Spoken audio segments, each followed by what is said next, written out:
Hello, everyone, and welcome to Office Hours. As always, this is where we answer your questions about media and production 24/7.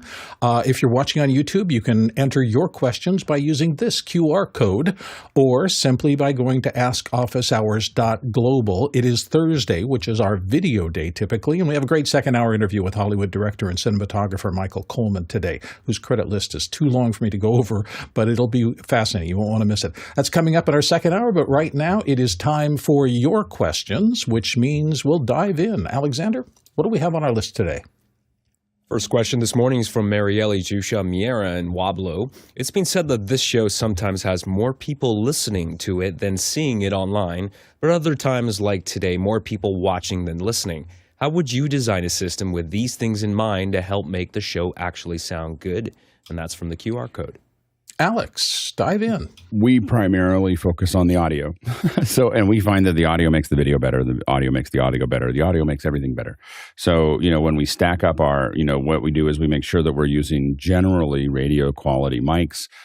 We've got hardline connections, and those are the big things that we focus on here to make sure that it works in both of those arenas. And then after that, the other thing, I feel like the video falls into place. There are times when we're doing visuals, and that's a reminder to people listening to the audio that they could watch it. But I think that in general, it's mostly a discussion, so I think it mostly works. Let's go to our next question. Next question is from Paul Wall, who's in Austin, Texas. There are 3 versions of SmartTube on GitHub, and I got all 3 because the official website is janky with clickbait. What version is recommended, beta or stable build? Jeffrey Powers, help us out here. If the official website is janky and filled with clickbait, then that's, there's not much you can do there. I suppose the other versions are there simply to try and get rid of any type of bloatware. But I wouldn't, if the website's full of clickbait, then I wouldn't be surprised if you load it and you get a whole bunch of bloatware on that as well. Courtney Gooden. The official website, by the way, there is a phony, a clickbaity website. Somebody, I think, bought up smarttubenext.org is not the correct website. smarttubenext.com, I believe, is the official website. This is what it looks like on the homepage. And version 2.21.91 is the latest version, and my Firestick-based copies of it updated to the latest version, which is 21.91. If you go to the smarttubenext.org space, which is, I think, where Paul Wallace got his copy, there's some janky stuff on there because it shows an x86 download, and of course it only runs on Android, so it's not going to be an x86 version of it. So I would think that's probably going to install a bunch of clickbait onto your machine. So stay away from the .org website. I checked through the .org website. It looks pretty official. It's got, little reviews of people on there. This website does not because it's a free, open source program. It doesn't need to have people reviewing it. So be careful of the phonies. I think this is a small operation. They bought the .com, and then somebody swooped in and bought the .org, and they can't unbuy it from them. So be careful about the clickbaity ones, since you have to sideload these things. Good advice always on the internet. Know where you're landing when you land somewhere. Going on to the next question. Douglas Carmichael asks, would there be a sonic benefit tracking synths through a preamp like the Phoenix Audio Theata? Alexander's can help us out. Alexander? Yeah, so here's the thing about analog. So when you run it through a piece of gear, now in particular with this thing with the Phoenix, and I think I got it over here, is it has transformers. Now, depending on the design of the transformers, typically, like if you look at any of the popular transformers that a lot of high-end audio products use, be they Jensen transformers or Lundahl transformers or custom wound Rupert Neve transformers, they will all typically impart some type of coloration to the sound, which is what typically we like out of those transformers. So yes, you can get some coloration going through a piece of gear like that. I don't know the Phoenix, so I can't really speak to that particular product. But if you want something that will impart some color, you may want to look at some of the Rupert Neve design stuff. And in fact, they actually make various DI boxes from single, dual channel, and even an 8-channel one with Rupert Neve transformers. This is a really cool way to get an unbalanced output from a synthesizer into something like this, which will convert it to a balanced transformer isolated output, so you can record it, and actually a lot of these are actually used live. I know a lot of synth artists use these types of boxes live, and they sound great coming out of here. So that is another option for you. Thank you, Alexander, and thank you for the question, Douglas. Let's move on to our next one. Next question is from Anawahi, Black Bear, Marshall, and Oahi. How do we export these models in HAP or other format so that they can be used as elements in media servers like Disguise or Pandora, or used with stage precision? Really want to use this for some of our large events, but has to work with gear. And that's from the QR code. And Alex. And I'm assuming you're talking about HAP as the codec that you want to play out of Disguise. And I believe that you can actually, there's some plugins that will allow you to export that a media encoder. Also, Streamclip should be able to export that as well through, and you should be able to find that on Disguise's website. But there are ways to export it. If what you're talking about is the codec itself, that's the way to. And I don't deal with HAP very often, so I just want to make sure it's clear. But that's how it's come up in the past. Is HAP another codec? Yeah, it really is designed for large canvases and being able to be very efficient in being able to manage those large canvases. And so that's my understanding of it. Again, it's not something that I have to deal with on a day-to-day basis. There you go. Let's move on to the next question. Next question's from Paul Walhus in Austin, Texas. Would short throw projection TV work better than the TCL 98-inch for LED wall? And there's a link there to a product. Yeah, long link. Nigel, start us off. My guess is no for two reasons. First of all, those short throw projectors are really, really nice when you just need to suddenly throw a picture up.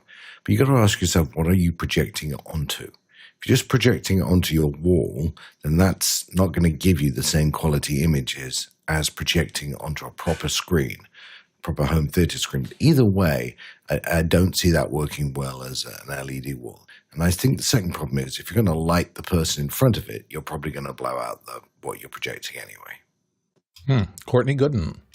Yeah, I agree, especially if you're going to be in a room. Even if you're in a room with no windows in it, the ambient light that's coming off the screen itself can then illuminate the wall and wash out your blacks. So you won't have that with an LCD screen, obviously. An LCD screen is an emissive display, so the blacks are always black, even in a well-lit room.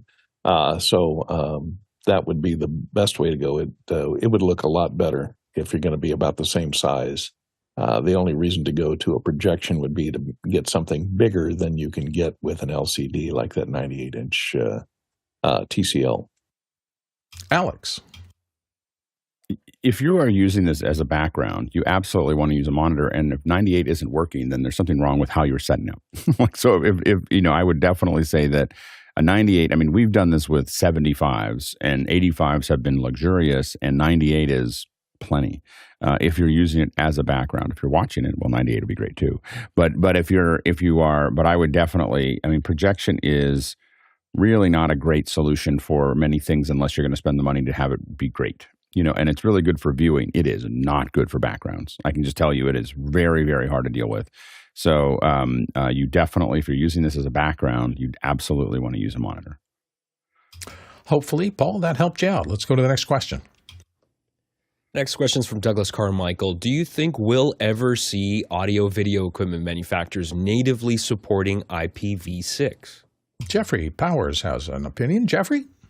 If IPv4 gets discontinued in any way, shape, or form, then yeah, I think IPv6 will come into play. The reality is, IPv6 is a long string of characters that I would never want to try and remember in my home network. Inside your home networks, or even in a enterprise situation, IPv4 is fairly okay. It's great to use because you're not going to run out of numbers, whereas with the internet, IPv4 ran out of numbers. That's why they have IPv6. So it's like having to add 2 area codes to your phone number. And could they do it? Yeah, absolutely. But I don't think there's a reason why. Alex? I actually think that a lot of devices have IPv6 available in most of the gear that's out there. It's just that people aren't using it. So they already do that. I would say probably 80-90% of the hardware that we have has the availability of IPv6. And so it's really only a handful that are only IPv4. And so it's just that a lot of people don't use it. Eventually, we're going to run out of numbers. Like IPv4 is going to. I mean, there's going to be some point where where you can't. It's like that Star Trek movie where they keep stretching the skin. IPv4 is like that planet where they keep pulling the skin back. They're going to have to give up. So eventually you're going to have to give that up. So it would make sense. We are going to do eventually. We keep talking about it, but we're going to do some videos on IPv4. But that's a setup to talk about IPv6 because it's most likely the future. Episode Planet of the I don't remember what it was.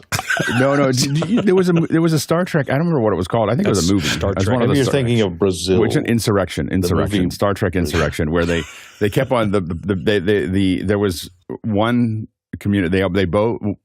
Never mind. It was a good start. It was it's my favorite, but it's my favorite to use as an example because I always talk about when you take something and you just keep doing it for too long and the tools aren't there anymore. It's like that. I just always picture that person getting their face stretched. Anyway. We're on Planet Facelifticon. Let's move on to the next question. Scott Tupper in Livermore, California asks, Lux Optics, makers of the photo app Halide, recently released Kino Pro Video Camera for iPhone. With these features, could this compete with free apps like the one from Blackmagic? Interesting. Alexander Knight, start us off here.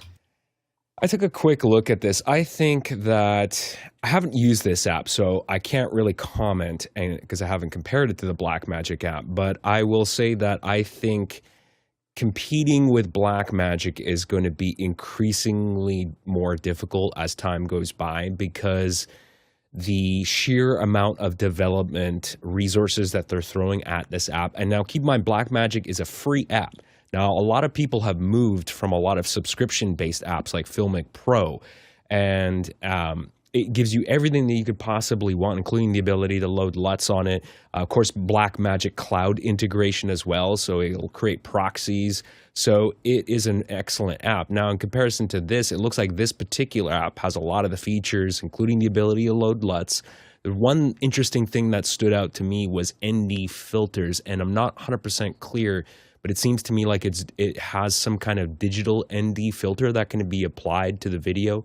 So perhaps that's a unique feature, but I'd have to really explore it more. But I think asking for some kind of subscription-based service, if it is, I don't know if it is or it's a one-time, but I think that's going to be really hard to compete with Blackmagic. Alex, your thoughts? Yeah, I'm just downloading it right now. So I hadn't seen it. And it is it's got the typical, like, can I use your microphone? Can I use your thing? Can I use your, I think that, I really love a lot of what these guys build. So, so it's, Lux Optics is a great company. And so they're doing a lot of great stuff. So I think that they, if someone's going to do it, they're going to do it. I'll show you let's see if I can do this really quickly here. Since we're talking about it here. Moving into a live demo. Cool. Yeah. Let's see. Only that, but a live unplanned demo. I know, exactly. Like live unplanned. I tried to rewire this stuff so that I could easily do this if these kind of things came up. And here we go. So there we go. So this is it. Literally, when the question was read, I hadn't seen this, and so we downloaded it, got it tied into the switcher so you can see it. So now you can see You've got, a lot of control here. So I can decide how I'm recording it. I can go custom. So that's kind of nice as a preset. What I will say, just looking at it right now, is that the interface is probably a lot less overwhelming than the Blackmagic interface. Now I shoot a lot with the Blackmagic interface, and I'm really happy with it as for what I do. But I can see how this one is a little bit more. There's definitely going to be some folks that this feels more inviting than all the data that comes with the Blackmagic one. This is $10 instead of free, but in the grand scheme of things, if you're doing anything professional, you're not going to care. What that. Do you have any idea what that upper right button is? Is that an auto balance? It's you seem instant grade. overexposed. So instant grade. Oh, instant grade. So you have that's Kodak 79. So you have these little grading options. Little film grades. So, and I imagine they're going to add more of these, so I think that's you can turn this on, turn it off, go back. Yeah. So that's being able to grade it live, on the way through. So, what's great is that it's going to help distinguish, there's a couple options. I mean, I would say that until this came out, it was really hard to find another option that did what the Blackmagic camera, was doing. And so I think that it is looks good. I have a lot of faith in their ability to make apps. So it's not like a random company making apps. And so I think that I can't say that I would necessarily jump on this, but I'm definitely going to test it now that we've talked about it. And I've paid for it and downloaded it while we were doing this question. But it looks like a really interesting app, and we'll try to give you some updates as we play with it a little bit more. Yeah, I saw the website, 50% off here for the introductory period. It's going to be $20, and now it's just 10. So there you go. Well, it looks like I lucked out. Yeah, there you go. Perfect. Let's go to the next question. Next question is from Zach Stallsmith in Chautauqua, New York. I need to have as little latency as possible, preferably none, with sharing my iMac screen to a mounted TV. This is in an office setting, so running cables isn't an option. Is AirPlay the best way to do this? And Courtney's going to start us off here. Courtney? Well, running a cable is the best way. So if you want the lowest latency, run a cable. AirPlay will introduce some latency in there, even though it's over, it's a direct transmission over Bluetooth or maybe over 2.4 gigahertz to the monitor itself. It does compress it before it leaves your phone and arrive at the TV monitor. So there's going to be some latency involved. If you want to eliminate all latency, make sure the TV is in game mode. And I guess maybe that's why you want to have low latency if you're playing a game and you want to see it, watch the big screen and play it on your phone, for example. That would not be suggested. Just run a cable. Alex. Best. I said best. Didn't say least expensive. Didn't say best for the price. Warning. So yeah. So Zach, Zach, you just stepped into a dangerous place with us. We're expensive friends.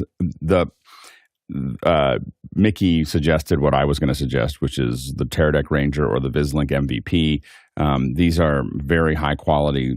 If wireless is not, if wired is not possible, your lowest latency, you're looking for video returns. Now, there may be still a little bit of latency added to those as it goes into the system, as it's, and across, but that's going to probably be your lowest latency is a high quality wireless transmitter. What would I use? AirPlay. so like I just used what you saw, that little thing what I did with my phone, that was AirPlay. I have an Apple TV just plugged into my switcher that I can just share any of my computers to, or my phones or my iPads or whatever. And so, but AirPlay is how I would do it. But if you're looking for best, you're looking for a high quality wireless transmission system, which will cost you anywhere from $5,000 to $100,000. Expensive friends. Let's move on to the next question. Next question is from Oliver in Tuscaloosa, Alabama, and this is from the QR code. Do you have any recommendations for relatively simple DMX lighting control software that can be operated with a Stream Deck or companion? And Alexander himself has this. So, Alexander, dive in. Well, I think I can answer the first question, and I've looked at the first part of this. I've looked at a lot of DMX apps, and I've settled on an app called Luminaire.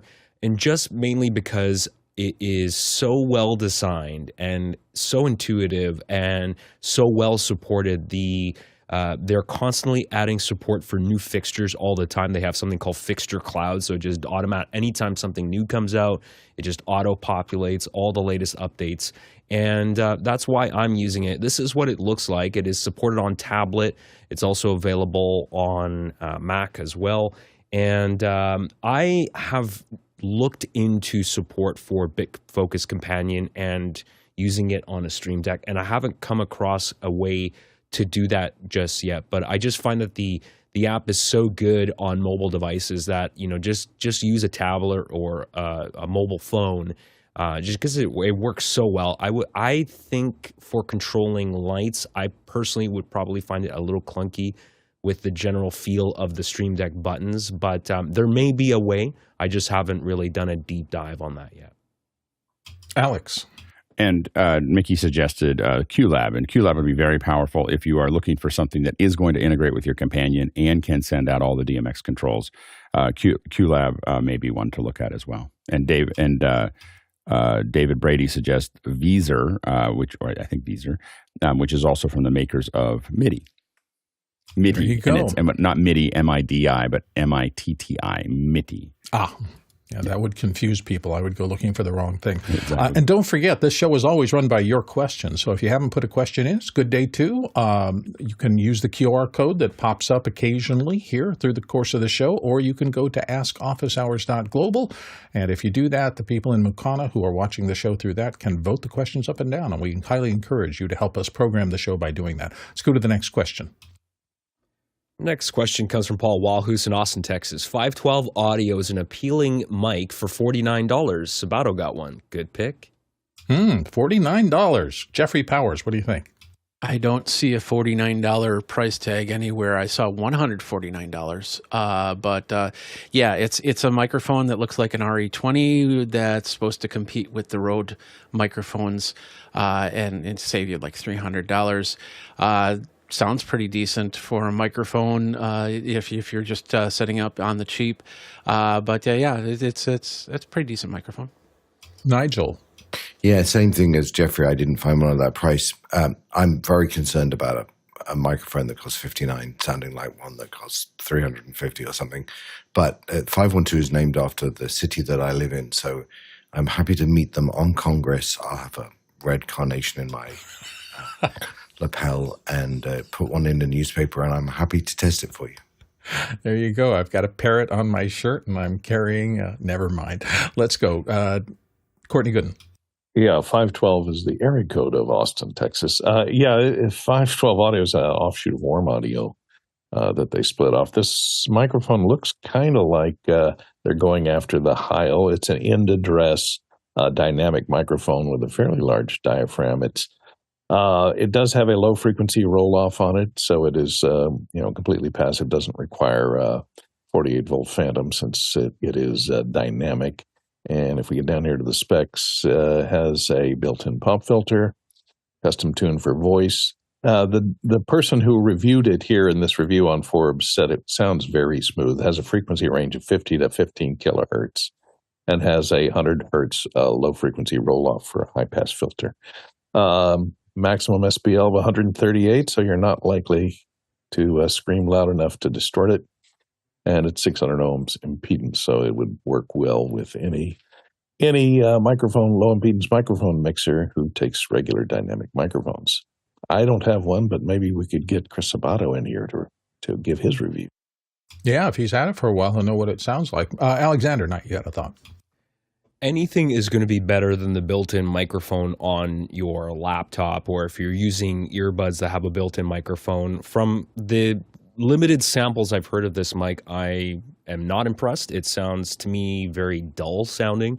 I think for about 100, Paul, since you're in the US, something like this PreSonus PD-70 dynamic microphone, I think at this price point, this microphone sounds pretty good, and to my ear sounds better than the 512 microphone. But again, I haven't really tested the 512 myself. I've heard it on other people, and on those people that I heard the mic, I was not a fan of it. Okay, there you've got a variety. Let's move to the next question. Next question's from Alton Christensen in New York City. I'm trying to install SmartTube on a current model 4K Firestick. After several forced Firestick updates, I download the installer and follow instructions. Then presented with, for security, this can't be installed. Are there any other options? Our resident Firestick guru, Courtney Gooden's going to weigh in. Courtney?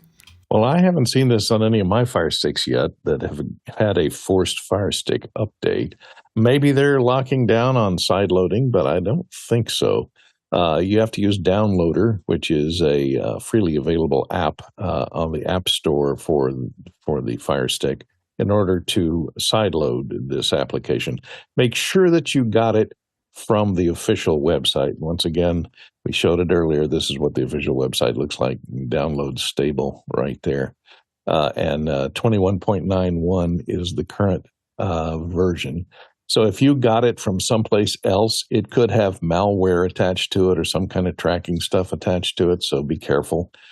Something popular like this that is not maintained on a regular website is taken up by these scammers and put on fake websites to get you to download it. So if the website is dicey, look for the official version and try downloading the original version and installing that.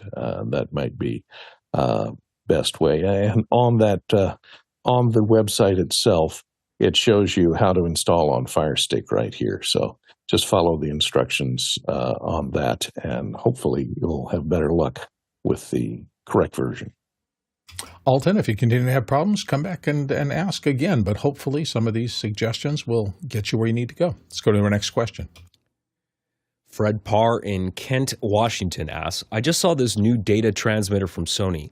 What are the panel's thoughts on this? Same old thing or a new way of doing things? Ooh, Alex, Lindsay, what do you think? Definitely looks like a new way of doing things.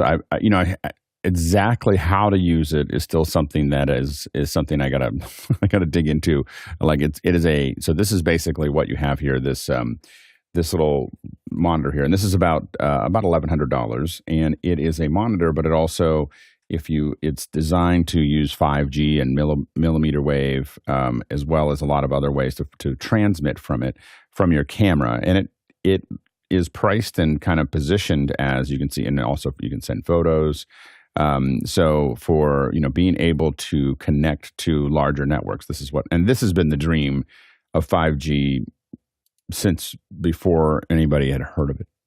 so like this is what when we were talking to manufacturers, this is definitely what they what a lot of being able to be on site somewhere and be able to have a transmitter that used 5G to do that transmission was something that people were pretty excited about. We'd have to test it, see how it works.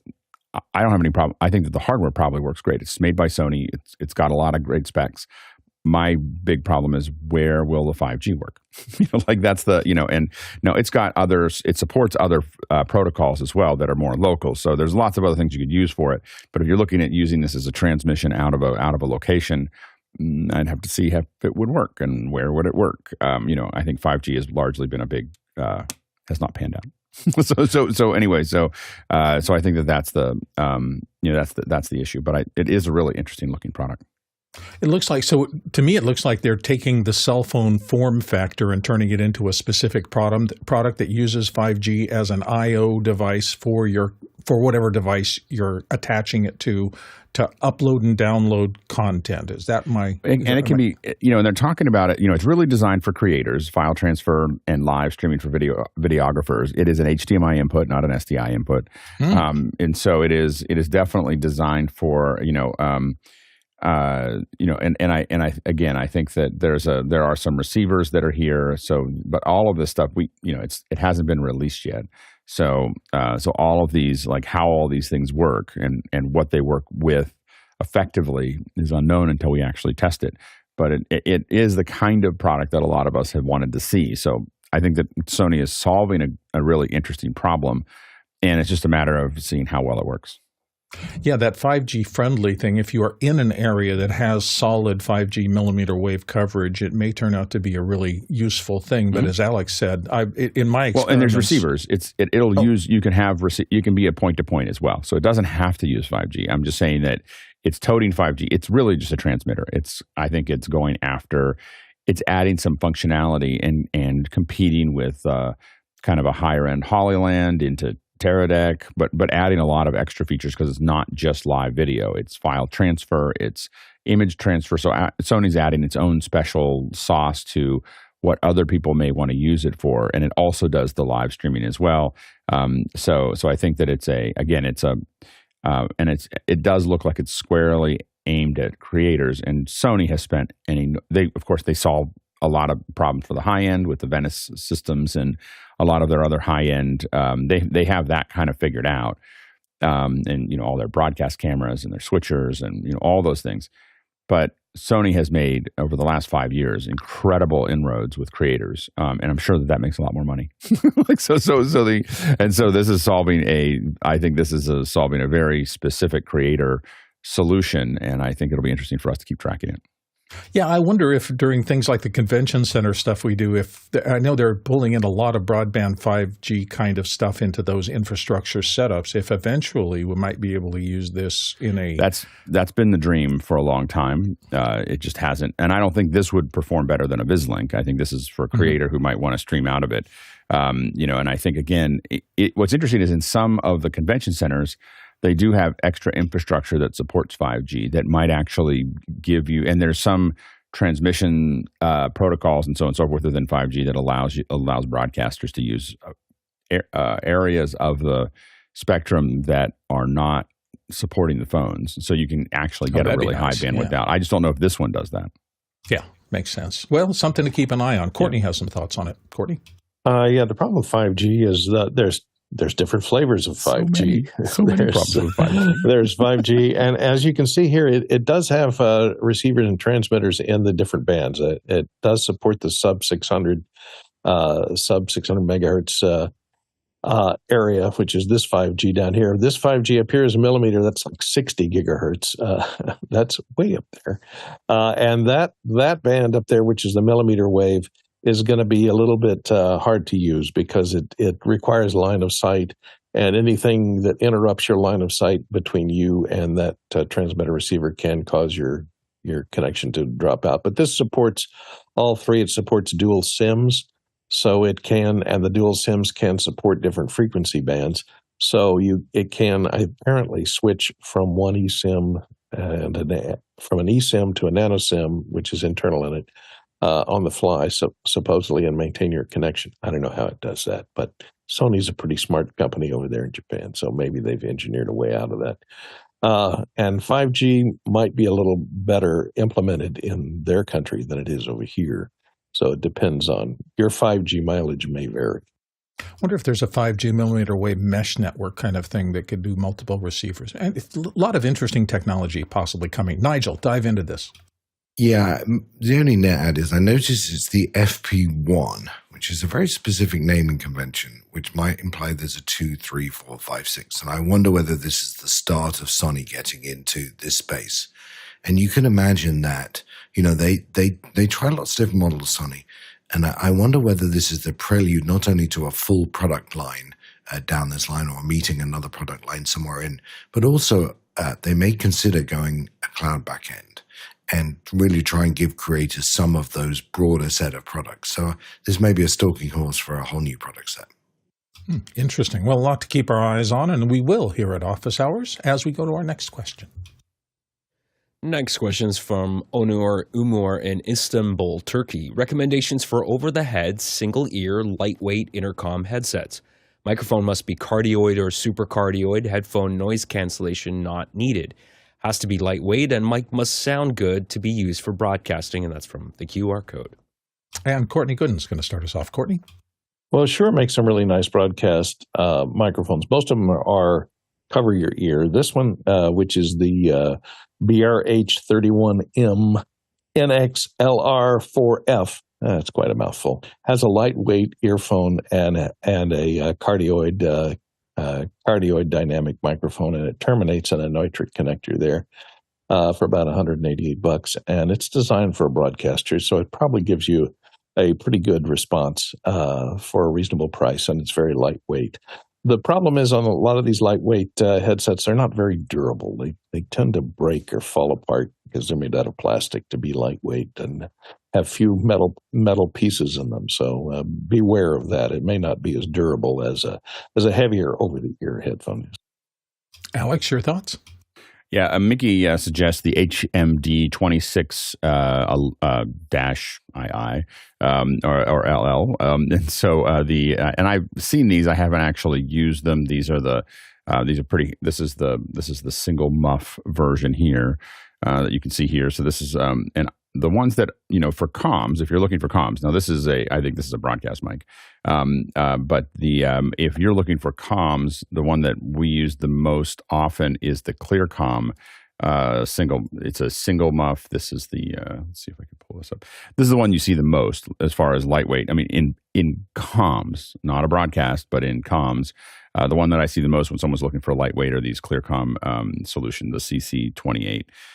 That's the one that a lot of people end up using. That's the one we see people kind of carry around. I'm a big double muff heavy, like I don't want to hear anything else, in what I'm doing. But when I see other people bring their own, oftentimes that's the one that they're bringing. Just if they could put something into these headsets so that as soon as you take them off the head, it mutes the mic so we don't go through the comms channel. Somebody has put their headset down and everybody else has to suddenly rip their headphones off. They need the Apple stuff where it knows it's taken off your head. Like you took it off your head. Yeah, exactly. So exactly. And that's your trial by fire when the first time you're on comms and somebody says, you didn't mute before you thumped your headset on the desk and everybody is grimacing. Let's go to the next question. Steve Bauer in Seattle asks, can the panel recommend software to encrypt a folder and its files on the Mac that could be decrypted on Windows? I was surprised that doing that using a password-protected zip and moving it to Windows opened without a password. Ooh, we don't have anybody who is very security-oriented. Maybe there's something in the back chatter or something like that. I know zipping files and password-protecting files has been a concern for everybody in the internet for a long time. There are some technologies out there, but I still keep using just the standard built-in zipping protocol in my Mac. I don't really, I do that before I send files to people, but I'm not usually on some sort of a network where there's I might be on a VPN or something like that where I'm trying to protect it other ways. I don't know any specifics about this. So, Steve, maybe come back and ask again on one of the days when we have more security conscious people around it. Oh, Alex wants to dive in a little bit. All I can say is be very careful of doing this. You'll either get something that someone else can open or get something that nobody can open. So you're better off thinking about the transport. So thinking about how do you encrypt or how do you encrypt the drive that you're handing it to is usually a little bit more straightforward. And even that's can be dangerous. Now, Rion Smith talks about Daniel Partridge said enter past. Then Daniel Partridge said, "Are you doing it in terminal? Zip-er new file name you want, zip source file name path, then enter the password of the desired file." So if you're using the actual terminal, you may find that that's a more effective way to do it. I haven't tried that there, but David Brady says this is the way. So we've got some agreement. He's got the little arrows up there. So if you're using, you may want to go into the terminal to do that. You'll see that in the chat. Rian Smith said TrueCrypt, and Tom Lothian says he uses Keika. So there's a couple options there. And this is the power of community. Thank you for providing sources and thoughts that even the panelists didn't know about, because no one can know everything in this complicated world we live in. So thank you, listeners, for diving in and helping us solve problems. Going to the next question. Ryan Thomason in Houston, Texas asks, as I am trying to learn, I came across this digital mag that has some great articles and info. What other sources can the panel recommend? And Courtney Gooden's going to start us off here. Well, this is pretty good. The one that he points to is Sound and Video Contractor. I subscribe to this. It's a free subscription. If you're in the business, you can sign up for it. It'll come either digitally or I get the print version that arrives, much to my chagrin, or at least to my mailman's chagrin, along with all my other print magazines every few days. This comes out, I think, once a month. It's pretty good. It's aimed at live audio and installations. Contractors that are installing audio and video installations. So it's aimed at that. It's not a real thick magazine. It depends on what you're interested in. If you're just interested in technology in general, bleeding edge technology, look at Tech Briefs. And no, it's not some type of tactical underwear. It is a publication that comes out of your tax dollars in America. It comes out of NASA. So it has a lot of great articles on really leading edge technology, new software, new processes, new materials, etc., that you will see being used commercially in just a few years. And that'll keep you right on the bleeding edge. Tech Briefs. It's an interesting transition from the paper magazine era into digital. Every time I look through Apple News' list of magazines, that some of which I read for a long time, I find myself not going there as much as I might have thought I would now that all those magazines are more free for me. And I just think there's been this change. There's so much content out there that it's kind of hard to find what I'm looking for. Alex, what are your favorites? Well, I'm actually curious what Courtney's favorites are. I actually, I don't read that many magazines anymore, and I don't know.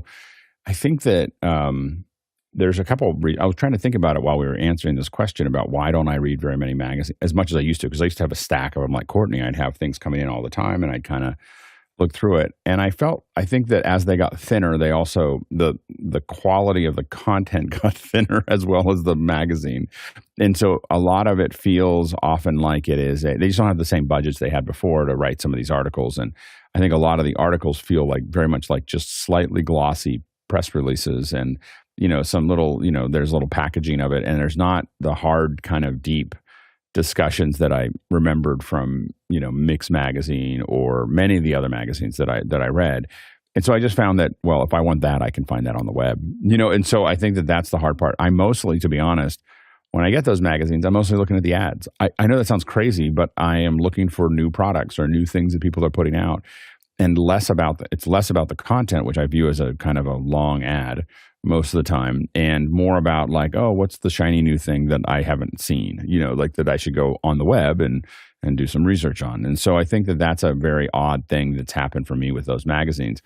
I go to NAB and I go to IBC and I take pictures of all of them. Like, oh, I should subscribe to all of these. And I never get around to it. I think about it. I have like whole stacks of images in my collection of that thing. But it is a, I think that's been the hard part, is that I just haven't found a lot of those magazines these days. And it might be also that I just have a lot of friends that do a lot of those things, the things that I need to know. So I always have somebody I can send an email to and going, hey, what's going on here? And so I get a better solution than I often get from the magazines. So I think that's the real challenge. Yeah, it was a gateway process. I think people around here know that I spent about 10 years working as a columnist for Video Maker magazine, writing the computer editing column. And it was designed for people getting into the industry. Part of the discipline of that was to take something complex and make it really accessible to the beginners in the field. And I love doing that because it was really a challenge to simplify things without really dumbing it down. But at the same time, I watched the magazine when I started.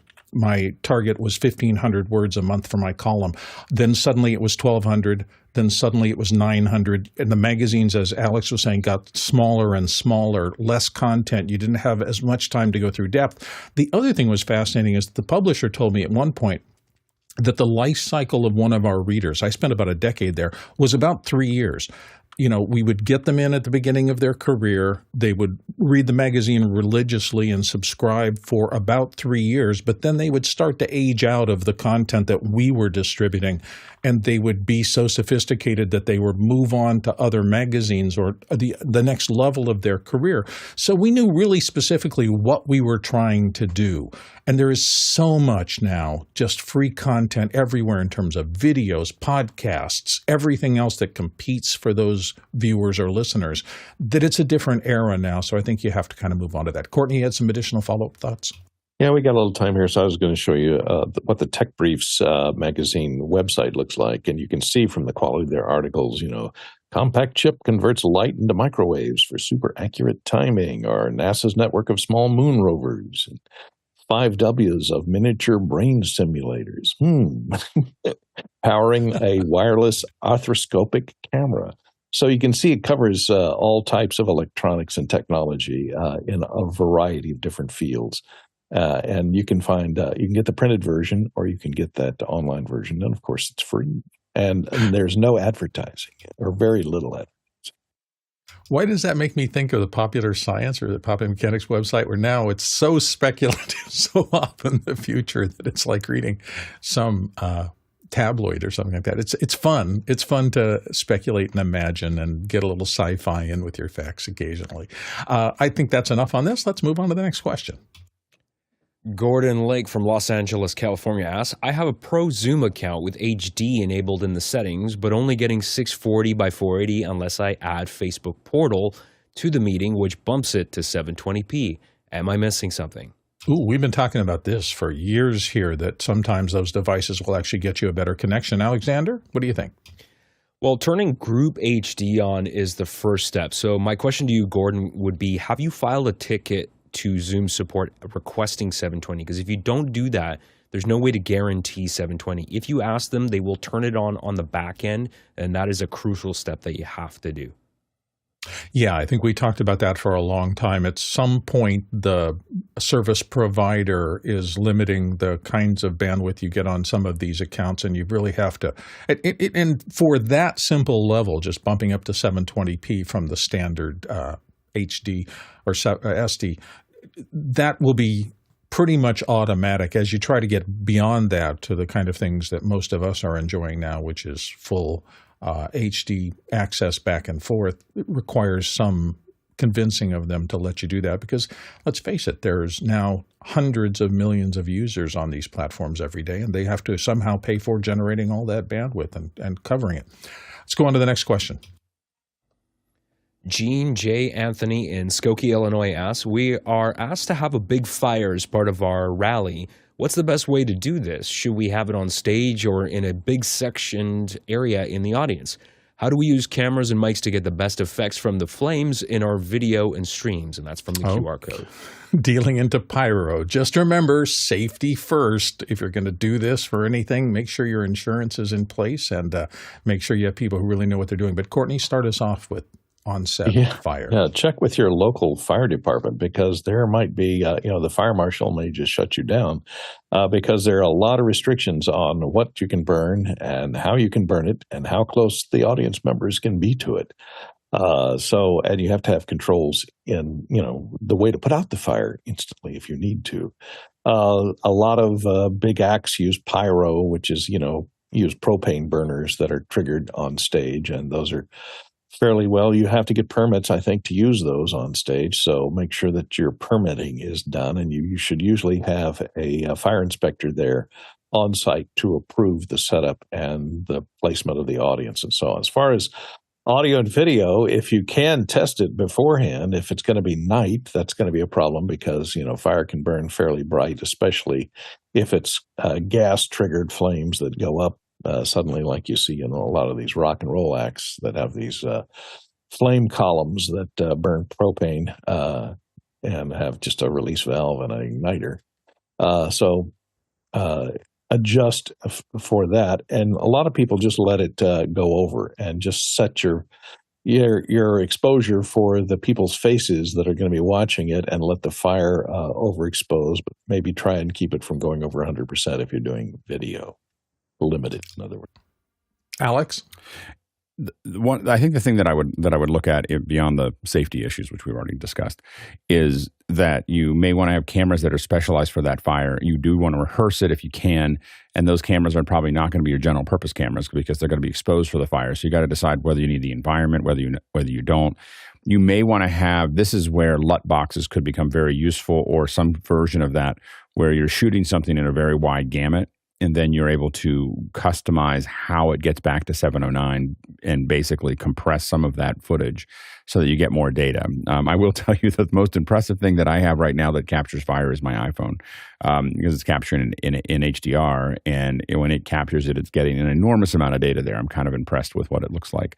So, being able to get a wider gamut and then being able to compress that gamut back in, could be useful. Also, The microphones just, they're not, it's not that you want to keep them away from the fire just because they might overheat, but also because you'll get a better effect as you start to have the crackling and all the bits and pieces of it.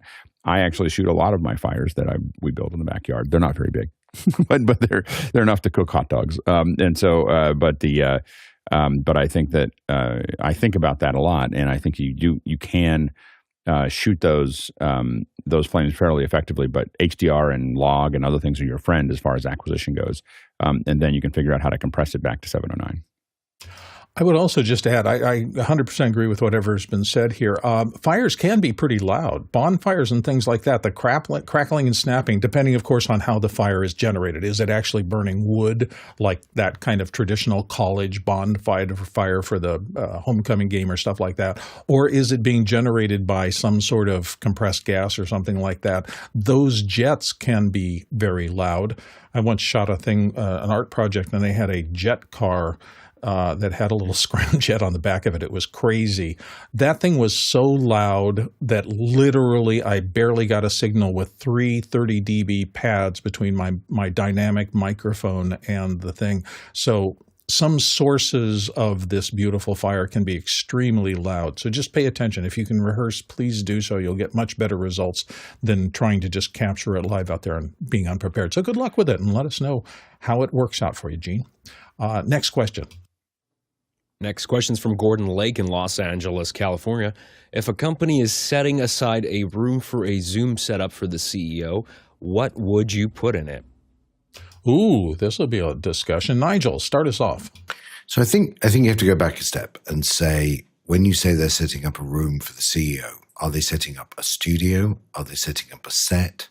Are they setting up something he can just do normal communications on?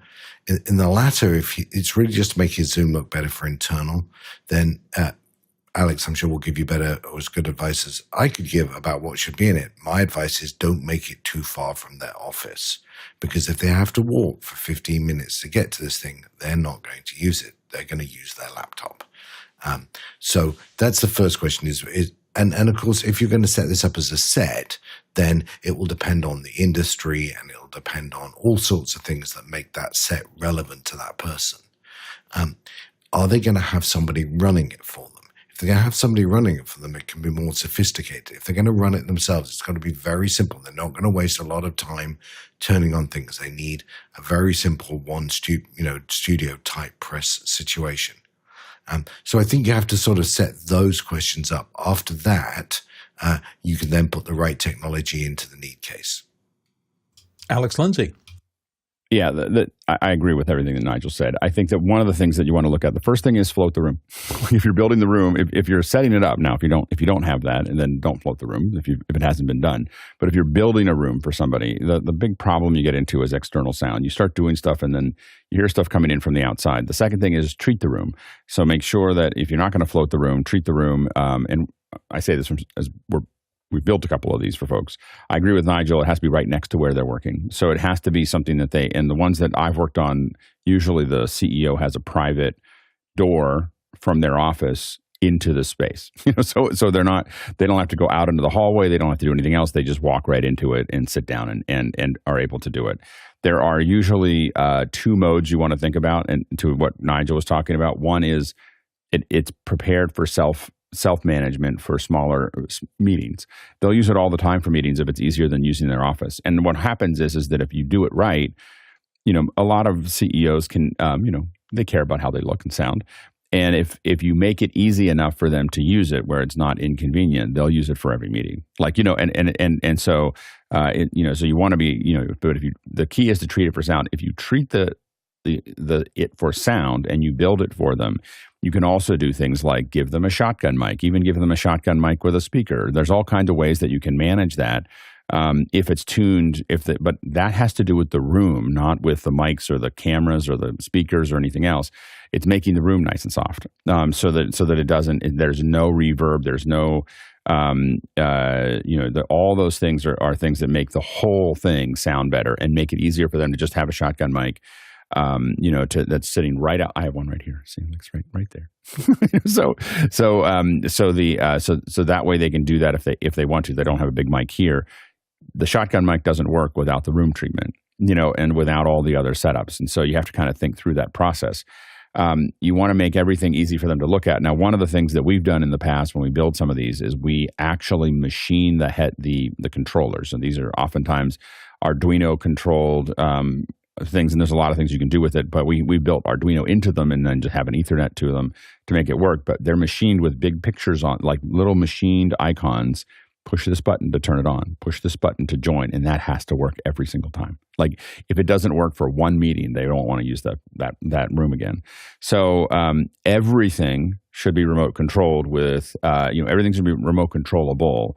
So don't build anything into it that you would have to go in to handle. You want to be able to, if they call someone and say, and there has to be a way they can push a button and talk to someone, but if they call and say, hey, I'm having trouble, that person shouldn't have to go into the room or whatever.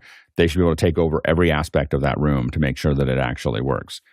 Big, soft lighting. Don't get into any of these little lights or these little things that are there. Big lighting, like makes CEOs look great. So big, soft lighting makes a huge difference. A lot of CEOs will have things that you have to talk to them about what they want in their background. I still like using screens because you can keep changing it, but a lot of them will like shelves. They'll like things that they're important to them. They'll like things that are there, and you want to have that discussion. It has to be something that they're proud of, or they won't use it. So really, it doesn't matter if you saved money if they don't ever go into it. So try to stay away from high art. It looks like you're working too hard. It should feel like it should kind of feel like their office, because otherwise they'll be self-conscious about that process. So those are some of the things to think about. And then again, I would get a good camera. I still think a Super 35 or a full frame sensor is the way to go for a CEO. It gives them short depth of field. It gives it more gravitas. Big soft lighting, make them look good. If they get used to how they look in that kind of environment, again, they'll use it every day for every meeting all the time. And that's when they get good at it. That's when they'll start to really refine it. And then the final thing is you're going to listen to them. They're going to tell you what they like and don't like. Do not argue with them.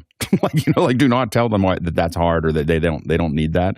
I can't tell you how many teams will argue with their CEOs about the way it should be done or everything else. Just customize it to the way that they're the most comfortable, and figure out how you make that actually work. And then they'll use it all the time, and you'll be a hero.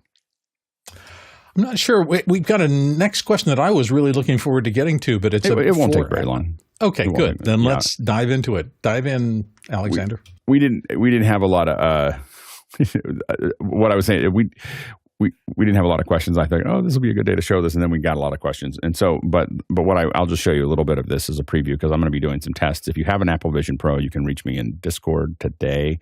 I'll be doing more tests with this. But this is the Stream Voodoo test cycle. And yes, I know that someone's going to say it. I do need to replace the screen protector on my phone. You can see the little nicks and stuff like over here. I've dropped it a couple times. This is a stereo feed from my iPhone, and all I have to do is hit this little button, and it creates a link for the Apple Vision Pro. And so this was with Mads Tolling, who is an incredible violinist who does looping. So here he was playing, and just one of my neighbors had him over playing, and about 50 people showed up. So he's looping here, and so I just have this simply streaming. And if you look at it here, this is what it looks like in the Apple Vision Pro, and it's not going to look stereo here, obviously, but you can see that. So he's playing here, and they're able to watch it in the Apple Vision Pro. It's literally a single click, and it just works. And so it is a I thought we talked about it a little bit. On a Sunday, I realized, and I just hadn't put it out there. But I think that we're going to see more of this. But being able to go directly from the phone to the headset to anyone watching, it's just HLS watching is pretty exciting. So anyway, I thought I'd show that. Getting ready for our second hour here. And don't forget, we want to make a note, the live stream of the keynote at WWDC is going to be June 10th at 10 a.m. So if you're interested, we do a second-year experience. You can watch the keynote on one device, and we will be talking about it. It seems to be a very popular format that we do. On Friday, Paul Richards from PTZ Optics team will be here showing us Hive for remote production. Saturday is all Q&A as usual. And then Sunday, as always, is a bit more philosophical. And also, it's a show that we do not broadcast on YouTube. SmartTube. So that's where we have a chance to experiment a bit and also discuss more introspective and speculative topics. So that's kind of how office hours works. We hope you get involved. One way you can involve, too, is After Hours. Runs 24/7 when the main show is not, and it's where many of the office hours regulars kind of gather behind the scenes, kind of like a tech crew lounge, if you will.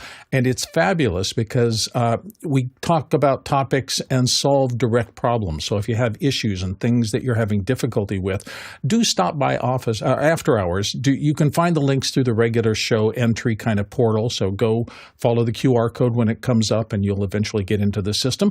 One more note, there's a new panelist meeting that happens directly after this show. If you considered being a panelist on Office Hours and would like to contribute your expertise, please do so. We'll be right back with Michael.